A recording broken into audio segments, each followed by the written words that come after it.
మీ ఏం IT AI job అయితే join next it challenge. Job తెచ్చుకోండి, 5 లక్షలు తీసుకోండి. Hi viewers, welcome to I dream. So నేనైతే ఈరోజు మన బిగ్ బాస్లో పవన్ కళ్యాణ్ గేమ్ ఎంత బాగా ఆడుతున్నాడో తెలుసు కదా. సో 15 days అగ్ని పరీక్షలో విన్ అయ్యి బిగ్ బాస్ రియాలిటీ షోలో కూడా వచ్చేసాడు. ఆల్మోస్ట్ 2 weeks కంప్లీట్ అయిపోయి 3rd week కి కూడా వచ్చేసి. సో మరి అసలు వాళ్ళ ఫ్యామిలీ ఎలా ఉంటుంది అండ్ ఆర్మీ నుంచి లీవ్ ఎన్ని డేస్ అసలు ఇచ్చారు అండ్ అంత చిన్న ఏజ్లో ఆర్మీకి వాళ్ళ డాడీ ఇష్ట ప్రకారంగా పంపించారని మన ఇంటర్వ్యూలో చెప్పాడు కాబట్టి. అండ్ వాళ్ళకి ఒక చిన్న పాన్ షాప్ ఉంది అండ్ ఇక్కడ అంకుల్ షాప్లోనే ఉన్నారనమాట. సో అంకుల్తో కూడా మాట్లాడి అసలు ఆర్మీ అనేది ఎందుకు అంత ఇంట్రెస్టెడ్గా ఆర్మీకి పంపించాల్సి వచ్చింది పవన్ కళ్యాణ్ని. అండ్ అలానే అగ్ని పరీక్షలో 15 days చూసారు కాబట్టి అండ్ ఇప్పుడు కూడా బిగ్ బాస్ హౌస్లో చూస్తున్నారు కాబట్టి సో ఎలా ఫీల్ అవుతున్నారు, ఎలా ఉంది, ఇవన్నీ తెలుసుకుందాం. సో నాతో పాటు ఫాలో అయిపోండి. అంకుల్ ఎలా ఉన్నారు? బాగున్నారా? సో పవన్ కళ్యాణ్ని చూస్తున్నారా టీవీలో? చూస్తాను. నేను ఇంటర్వ్యూ మీ అబ్బాయిని చేసినప్పుడు తమ్ముడు ఏం చెప్పాడంటే, అక్క నేను ఇంకా మంచి ఏదైనా జాబ్ చేయాలనుకున్నాను కానీ మా నాన్న ఇష్ట ప్రకారంగా నేను ఆర్మీలోకి వెళ్ళాను అని చెప్పారు. కుటుంబంలో మా దగ్గర పోలీస్ డిపార్ట్మెంట్, మా బాబాయ్ పోలీస్ డిపార్ట్మెంట్, మా అన్నయ్య పోలీస్ డిపార్ట్మెంట్, మా అబ్బాయిని కూడా పోలీస్ డిపార్ట్మెంట్ లో చూడాలని నా మొదటి నుంచి మా నాన్నగారు కూడా మా మా మనవను కూడా మీరు చేయరాని చెప్పడం జరిగింది. ఆ దీంట్లో వాడిని పెంచవచ్చు. సో మొత్తానికైతే ఎంత మంచి రెస్పెక్ట్ వచ్చింది చూసారా మీరు? చూసాను.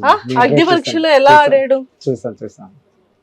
వాడికి యాక్టింగ్, తమ్ముడికి యాక్టింగ్ అంటే చాలా ఇంట్రెస్ట్ అంట కదా. వాడికి ఇష్టం, మాకు చెప్పాడు. మాకు జాబ్కి వెళ్ళ కూడా అన్నాడు.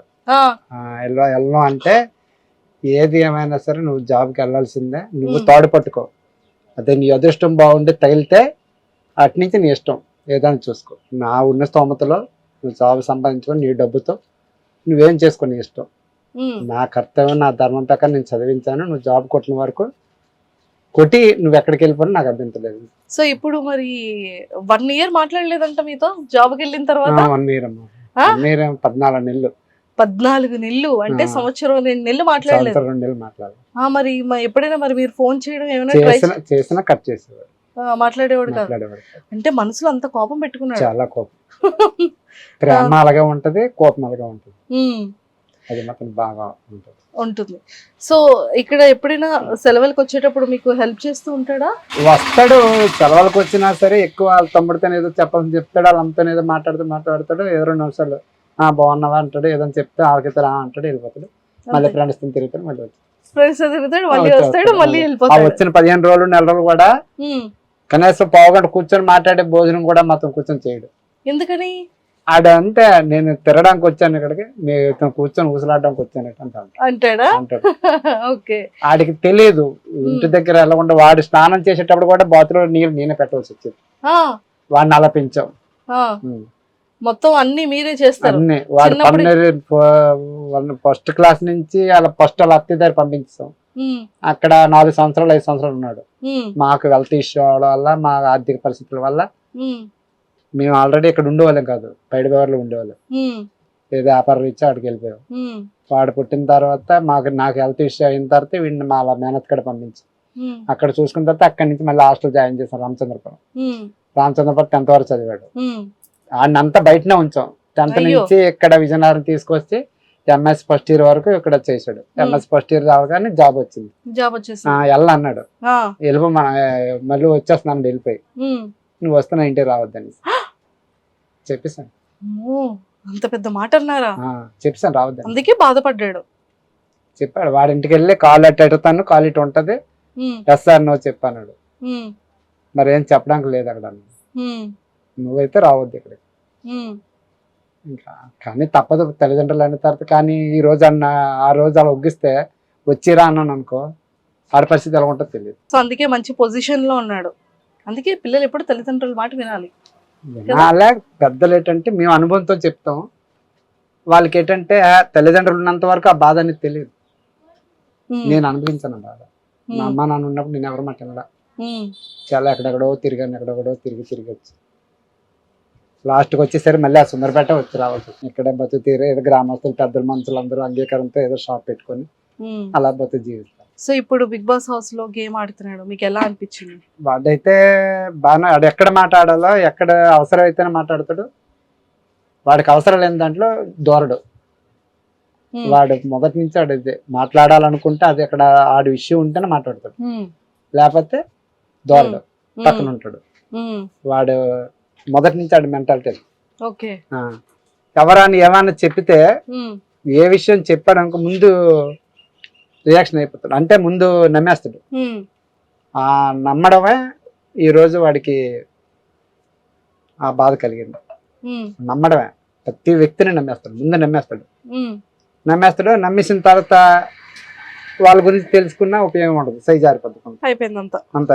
ఇప్పుడు కూడా ఆ గేమ్ ఆడుతాండే కానీ కాస్త ఎక్కడో నాకు చిన్న భయం వేస్తుంది. వాళ్ళు ఏదో చెప్పేదాన్ని నమ్ముతాండా, లేకపోతే బిగ్ బాస్ ఇచ్చిన టాస్క్ ఆడుతాండా. కొందరు వీడికి కొన్ని ఏదైనా ఆశ చూపెట్టాడు అనుకోండి, వీడు కొద్దిగా పొంగిపోతాడు. వీడికి యాక్టింగ్ అంటే ఇష్టం. అందులో ఏమైనా వీడిని కొద్దిగా పొంగించి నీకు అది బయటకు వచ్చాక అది ఇస్తాం ఇది ఇస్తామని ఏమైనా అని వీడు అన్నగాని కూల్ అవుతాండా, లేదా ఏంటి బిగ్ బాస్ ఇచ్చిన యాక్టింగ్ ప్రకారంగా ఆడు చేస్తాడా ఏంటి అర్థం అవ్వలేదు నాకు. అక్కడ కొంచెం కన్ఫ్యూజ్ ఉంది. లేదు, ఇప్పుడు బానే ఆడుతున్నాడు, చక్కగా కనిపిస్తున్నాడు టీవీలో కూడా.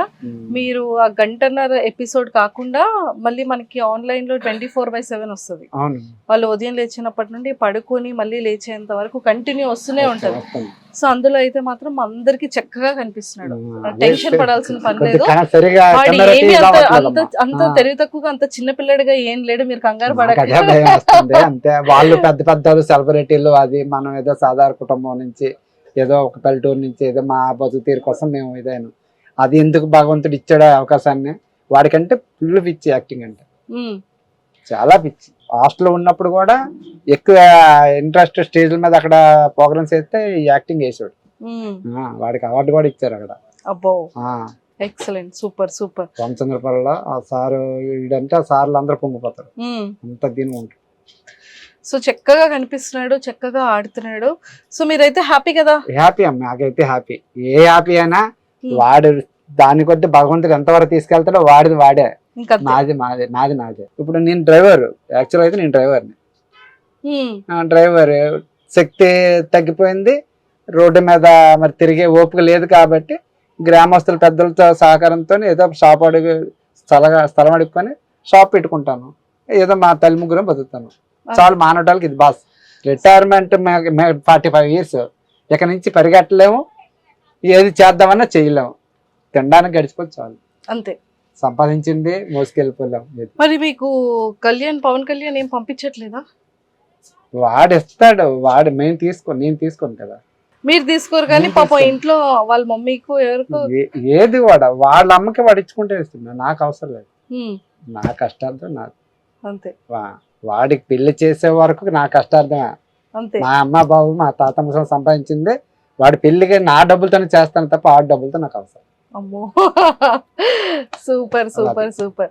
మరి ఓట్స్ ఏమని చెప్పారా ప్రేక్షకులందరికీ? ప్రతి ఇక్కడ మా ఉత్తరాంధ్రలో ప్రతి ఒక్కరు వాడు మాట్లాడేది. మా ఉత్తరాంధ్ర ప్రజలు, తెలంగాణ ప్రజలు, ఏపీ ప్రజలు అందరూ కూడా వాడిని ఆదరించారు చాలా. వాళ్ళందరికీ ఆల్రెడీ ఇది పెట్టాను, ఇంకా అలాగా చూస్తారని అందరికి ప్రజలందరికీ నేను హృదయపూర్వకంగా నమస్కారం దానం పెట్టుకుంటాను. అలాగే ఇక్కడ ఊర్లో ఎవరైనా అంటున్నారా మీ అబ్బాయి బాగా ఆడుతున్నాడు, టీవీలో కనిపిస్తున్నాడు అని చెప్తాను, చాలా మంది చెప్తాను. అప్పుడు ఏమనిపిస్తుంది మీకు? ఏమనిపిస్తుంది, కొద్ది దీని ఆనందంగా ఉంటది, కానీ నాకు మనసుకు నచ్చదు. అక్కడికి వెళ్ళిపోతే బాగుండు, మళ్ళీ ఉద్యోగానికి మళ్ళీ ఏం ఆలోచిస్తాడో నాకు భయపడుతున్నారు. గవర్నమెంట్ అనేది అది ఒక తాళ్ళ బలం. ఈ యాక్టింగ్ అనేది హిట్ అయితే డబ్బులు వస్తాయి, హిట్ కాకపోతే మామూలు లేదు. ఆ సెలవులు ఉన్నాయంట, ఆ సెలవుల ప్రకారంగా ఆడుకొని మళ్ళీ వెళ్ళిపోతాడు. అటు నుంచి వాడికి ఏమైనా ప్రెజర్ ఉంటది, అటు చాలా మంది సమాధానం చెప్పుకోవాలి. అక్కడ సెంట్రల్ ఏం లేదు, చక్కగా లీవ్ ఇచ్చారు, అక్కడ వాళ్ళందరూ టీం వాళ్ళందరూ చూసుకుంటున్నారు. సో హ్యాపీగా ఆడుకుంటాడు, తర్వాత మళ్ళీ వెళ్ళిపోతాడు, మీకు ఆ టెన్షనే లేదు. చెప్పాడు నేను వెళ్ళిపోతాను డాడీ, మా సెలవు పెట్టుకోవచ్చు అన్నాడు. సరే అమ్మా పెట్టుకో కదా అనలేదు. సరే నీ యాక్టింగ్ ఇష్టం అన్నా కదా, అది భగవంతుడు తగిలింది వెళ్ళు, అంతే. ఏదైనా కష్టమైన నష్టమైన నువ్వే భరించాలి అని చెప్పేసాను. సరే డాడీ అని వాడి ఇష్టం పరంగా ఇప్పుడైతే ఒగ్గాను. అంతే అంతకు వచ్చేస్తాడు మించి చక్కగా ఆ, మళ్ళీ హ్యాపీగా మళ్ళీ వెళ్ళిపోతాడు జాబ్ కి. అవును. ఓకేనా? Okay okay thank you bye uncle. Thank you thank you. Thank you. And don't forget to subscribe to iDream. And for more videos, Please subscribe to iDream. Please subscribe to iDream. Please subscribe iDream. And please subscribe to iDream. For more videos, subscribe to iDream. please like, share, and subscribe to the channel. Congratulations, iDream. Subscribe to iDream. Subscribe to iDream. So subscribe to iDream Media. iDream ki iDream team andarki huge congratulations. Please subscribe iDream Media. Please subscribe to iDream. Subscribe iDream. Please subscribe to iDream. iDream అంటే నా కళల channel subscribe చేసుకున్న నోరు తిరుగుతలేదు, మీరైతే గంట గుర్తు కొట్టండి. For more such videos, please subscribe to iDream. Subscribe to iDream. Please subscribe to iDream. Please subscribe iDream Media. Please do subscribe to iDream. Please subscribe to iDream Media. For best entertainment and information, please subscribe iDream.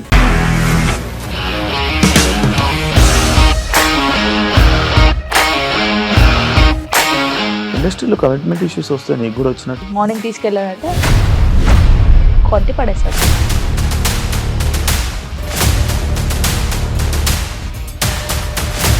ఒక్కళ్ళు కూడా చూడలేదు ఈ cinema అని చెప్పడానికి కూడా చాలా ధైర్యం కావాలి. అది నిజం కదా, దాంట్లో ధైర్యం ఏంటి? నెక్స్ట్ డే ప్లేట్ మార్చేస్తే తప్పు కదా. As of now, we are comfortable this అని నేను అనుకుంటున్నాను. రష్మిక గారిది మీది ఒకే ఊరంట కదా? నీకు కోపం వచ్చిందంటే బాగా తిట్టేత్తరా? తిట్టేద్దామండి. నిజంగా గేమ్ ని ఎలా చేంజ్ చేయగలిగారు? ఏపీఎస్ఎఫ్సి వాళ్ళకి 6 నెలల్లో నేను 6 లక్షలు కట్టా. బిజినెస్ చేయాలనుకుంటే it is as difficult as riding a tiger.